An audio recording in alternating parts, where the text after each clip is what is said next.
že to vrle, dýchaj nosom. Ja si to musím zapísať a to nahrávať. Alebo ja mám iný príbeh. To poznáte ten, ako vyskočila z hlahu hlavatka? Nie. Takto vyskočila hlavatka, okom po dvakrát buchla. Večne.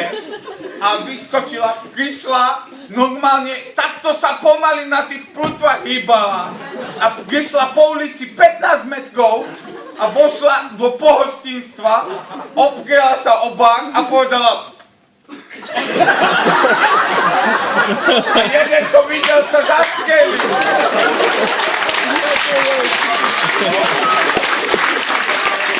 Veď napríklad...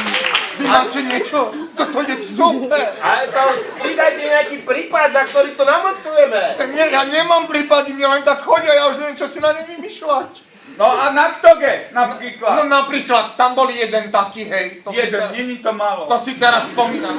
On sa chcel, ale sa mu to aj podarilo, hej, že on čakal na zrážku dvoch vlakov a chcel skočiť medzi ne. A strašne dlho mu to nevychádzalo. Veľa plánovania to chce. No to chce niekedy až naboranie systému.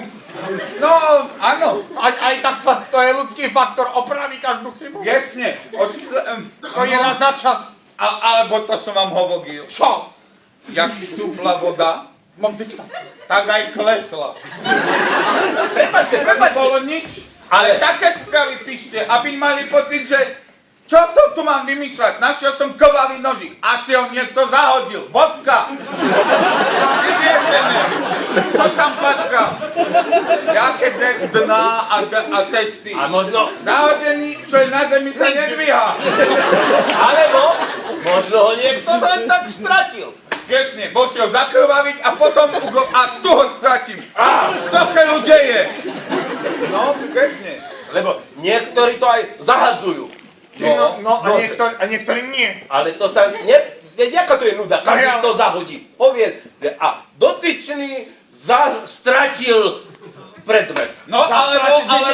Toto sa spýtam, toto. Našli samovraha a nôž od neho bol 200 metrov. Dokáže samovrah dobodať sa a zahodiť 200 metrov? Dokáže. Poslednú mamoku, ja som taký blbec. Alebo čo, minule som čítal... No. A to dosť komu. A ja som minule čítal Inzega. Normálne, že nezahadzujú už oné vražedné zbranie. Normálne napísané, za menší poplatok predám vražednú zbraň. No A to robia, alebo to je potom za malý poplatok predám vražednú zbraň. Značka funguje. Ovegené. Tak. Nefunguje, nevadí. Iný vám ponúknem. Také vykrgadnutie pumpy v Lamači mám, alebo potom mám ešte zaujímavý príbeh